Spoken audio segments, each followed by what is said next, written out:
Realitasnya 2045 nanti Indonesia itu tepat 100 tahun. Bicaranya besarnya, di gagasan besar Bung Karno itu tepat nanti di 100 tahun ini kan Indonesia menjadi Indonesia yang maju, generasi emas, di mana harapan kita bisa 3-5 besar negara terkuat di dunia. Lagi kita kegiatan balapan di tengah jalan kota yang resmi. Artinya apa? Mereka butuh diwadahi. Kalau enggak, kenapa? Ya malam-malam mereka balap liar kan begitu. Makanya harus perkuat literasinya agar bisa lebih melek politik, karena dengan melek politik kita bisa nggak dipolitiki.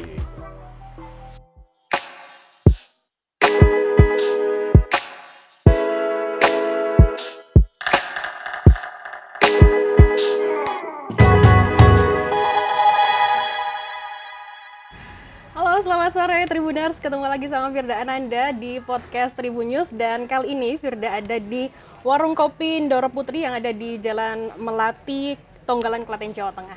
Dan di tanggal 28 Oktober 2023 ini, bertepatan dengan Sumpah Pemuda, kita akan membahas soal serba-serbi pemuda dan untuk menjelang pemilu 2024 nanti seperti apa sih peran penting dari pemuda-pemuda yang ada di Indonesia. Dan saat ini Firda nggak sendirian, sudah ada di samping Firda ada Mas Hamenang Wajar Iswoyo, Ketua DPRD ya. Klaten, Jawa Tengah. Selamat siang, Mas. Siang, ya. Gimana kabarnya? Alhamdulillah baik. Sehat ya? Ya, sehat. Sehat. Panas tapi harus sehat. Iya, tapi ini emang agak ini ya cuacanya emang lagi akhir-akhir ini panas. Panas banget, sampai 40 derajat gitu ya, Mas Hamenang.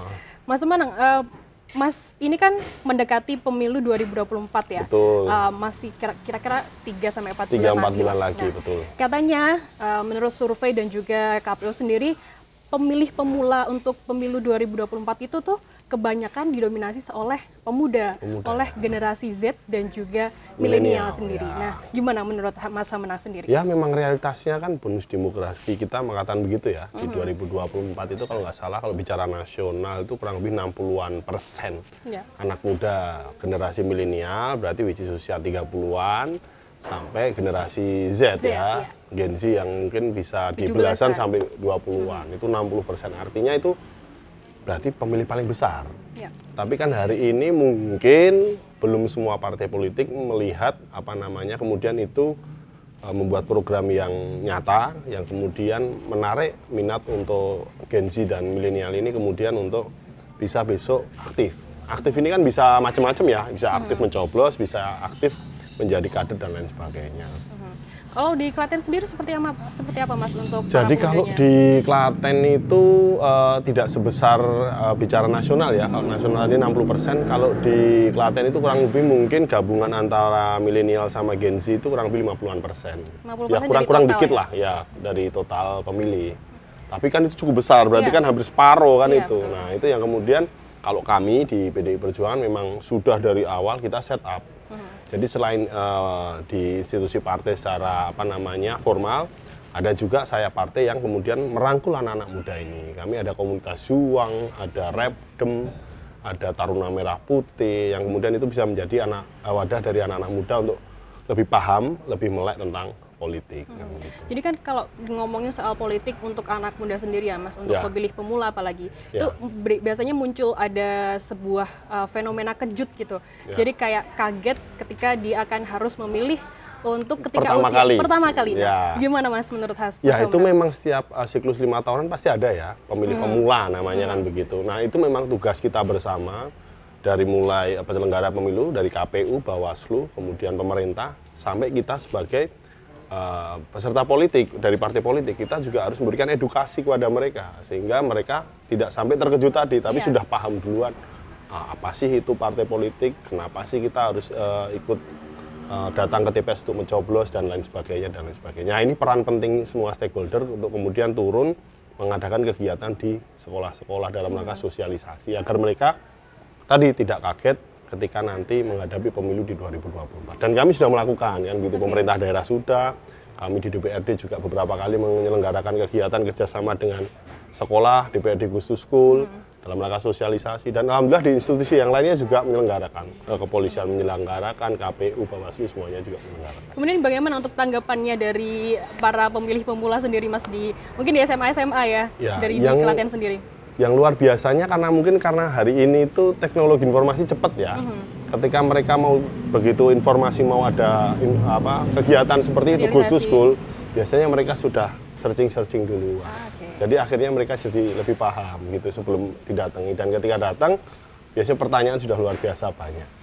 Meskipun kan hari ini kalau bicara media informasi itu kadang kita susah bedain antara ini yang benar sama yang salah. Nah itu yang kemudian kita juga memberikan edukasi biar mereka bisa lebih paham mana yang benar mana yang salah. Berarti lewat media sosial pun juga bisa ya Mas untuk memberikan sebuah sosialisasi kepada para pemilih pemula sendiri? Iya.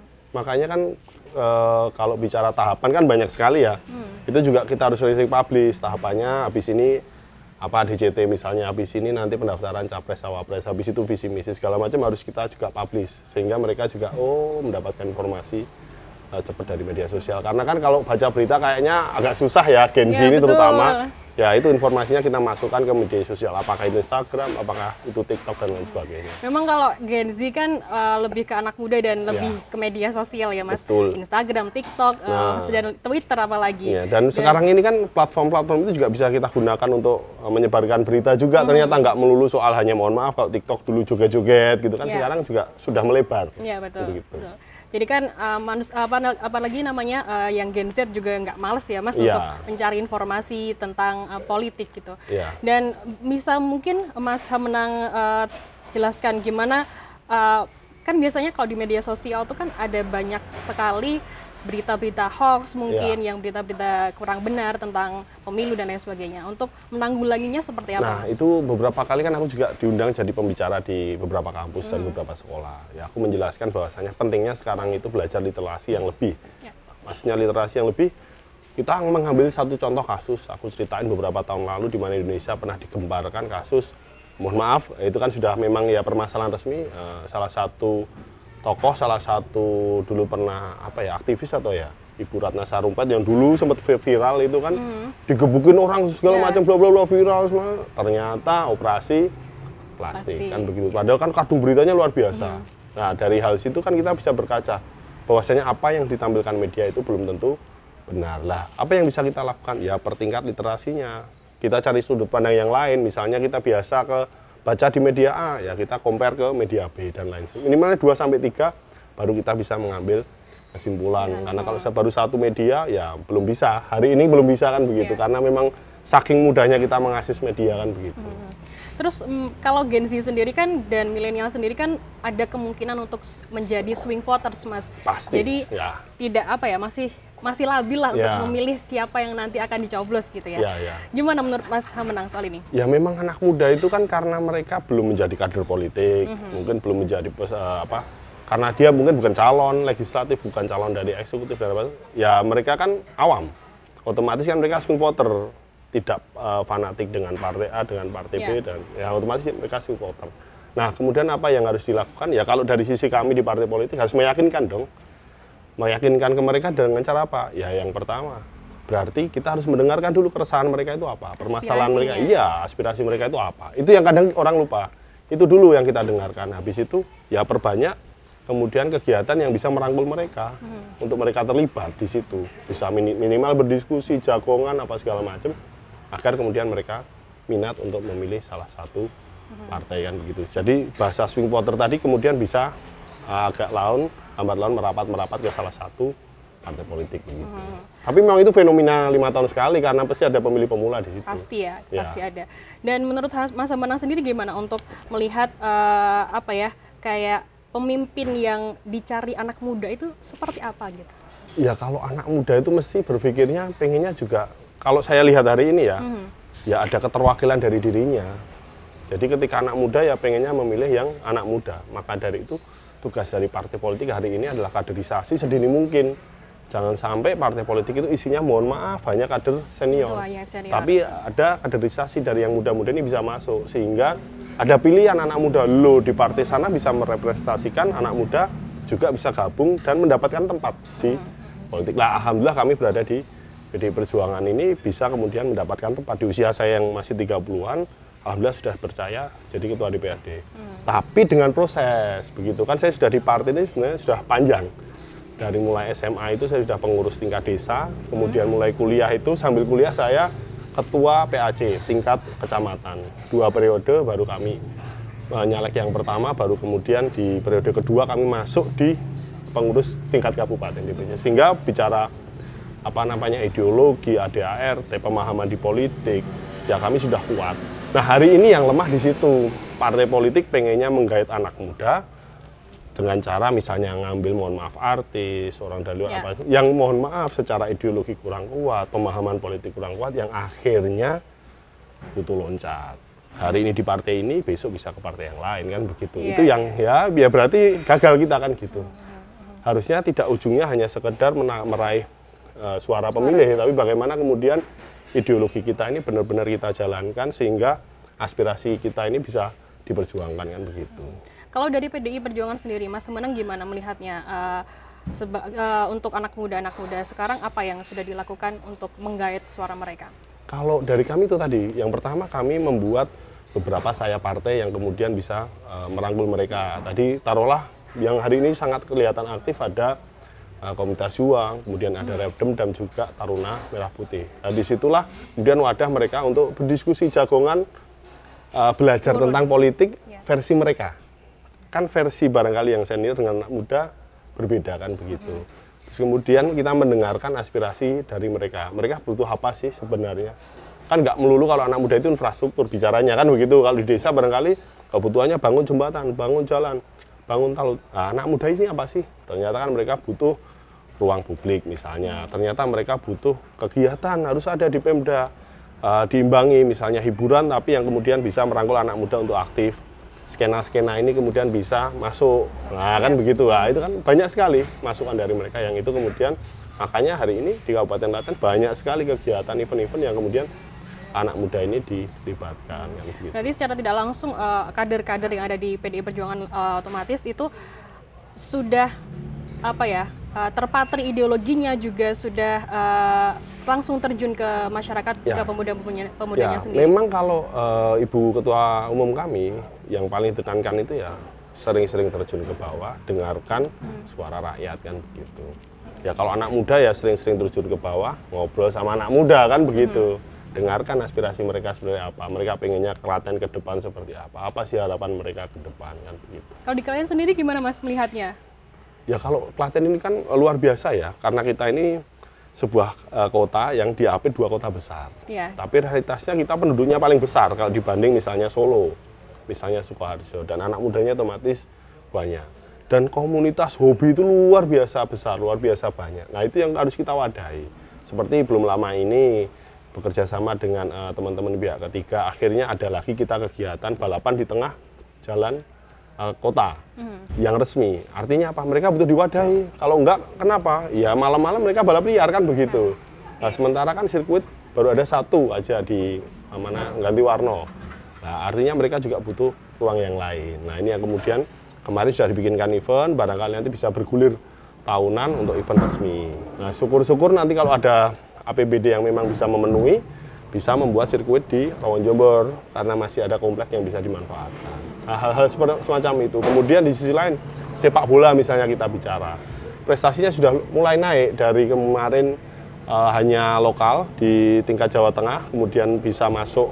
Ini harusnya tahun ini kita Liga 2 nasional, tapi kemarin karena sempat tertunda pandemi dan lain sebagainya itu kemudian. Nah, tapi artinya apa? Sudah ke arah yang lebih baik, supportnya juga mulai. Nah, ke depan harus kita wadahi, kan begitu. Nah, ke depan juga kita bikin master plan. Barangkali kalau memang juga mungkin ke depan bisa bikin stadion lebih proper. Karena stadion yang ini kan di tengah kota, parkirannya susah, dan tidak mungkin lagi dikembangkan, kan begitu. Nah, hal-hal seperti itu yang kemudian aspirasi mereka harus dengarkan. Kemudian ada usulan juga, Klaten ini belum seperti Jogja, belum seperti Solo. Di Jogja, Solo ini kan ada yang namanya Jogja Taman Budaya, di mana di situ bisa berkreasi, menampilkan berbagai macam potensi seni. Meskipun kita sudah ada RSPD, tapi belum proper lah. Ke depan juga barangkali kita dekatkan, kita masih ada tempat di dekat candi Prambanan Plausan, lah itu bakal mungkin bisa di situ juga. Hal semacam itu yang kemudian. Jadi ini mewadahi aspirasi dari anak-anak muda sendiri ya, Mas. Jadi mereka biar bisa nggak di jalanan, nggak kemudian kita nggak diperdulin pemerintah, ngapain kita harus nyoblos. Nah, betul. Bagaimana kita mendengarkan aspirasi karena mereka. peran mereka juga penting ya, Mas, untuk di pemilu 2024. Iya, terbukti kan ada di Klaten 50%-an hampir kurang lebih gabungan Gen Z sama milenial yang besok akan nyoblos di 2024. Artinya kalau 50% nggak nyoblos ya pemilu nggak sukses dong kan begitu. Ya, betul. Kalau ngobrolin soal pemilu lagi ya, Mas, pemilih pemula itu kadang kan bingung ya untuk aku milih siapa ya kira-kira untuk pemilu kali ini gitu. Ya. Mungkin ada faktor ada sesuatu pikiran untuk aku pengen golput aja deh, nggak usah ikut gitu. Gimana untuk mengantisipasi itu, Mas? Pasti ada ya. Apalagi hari ini kan anak muda itu macam-macam ya. Kalau kita lihat misalnya di YouTube aja anak muda banyak yang dia terkenal, influencer, misalnya kita taruh kata apakah artis dari Instagram lah, apakah dia gamers lah, terkenal, followersnya banyak, tapi ketika ditanya tentang pemilu, nggak tahu, bahkan wakil presidennya hari ini siapa aja, nggak tahu. Ya itu realitas, potret realitas, dan apalagi pemilih pemula, yang makanya kemudian bisa kemungkinan besar apatis, kan begitulah. Peran dari partai ini yang kemudian ya harus melakukan sosialisasi turun ke bawah terus-menerus. Gimana merubah dari model partai yang mohon maaf mungkin agak kurang gitu ya, mungkin. ya harus lebih luas lagi agar bisa kemudian anak muda ini tertarik. Makanya kan fenomenanya seperti saya ngomong di depan tadi, kemudian merangkul artis-artis, merangkul influencer untuk masuk ke partai agar dilihat. It's okay, itu boleh, tapi ya harus ada proses kaderisasi terlebih dahulu sehingga pemahaman terkait partai politik, ideologi, jalur perjuangannya itu biar jelas begitu. Jangan sampai cuma ujuk-ujuk jadi food gather, bahasanya kan begitu, food gather kan begitu. Joget-joget artis gitu, tahu-tahu besok yang penting pemilihnya banyak kan gitu ya. Jadi cuma gayet kayak cuman ikut-ikutan aja. Ya, kan artis wah ya itu di partai itu udah ikut aja lah, jangan sampai kayak gitu. Betul. Kalau melihat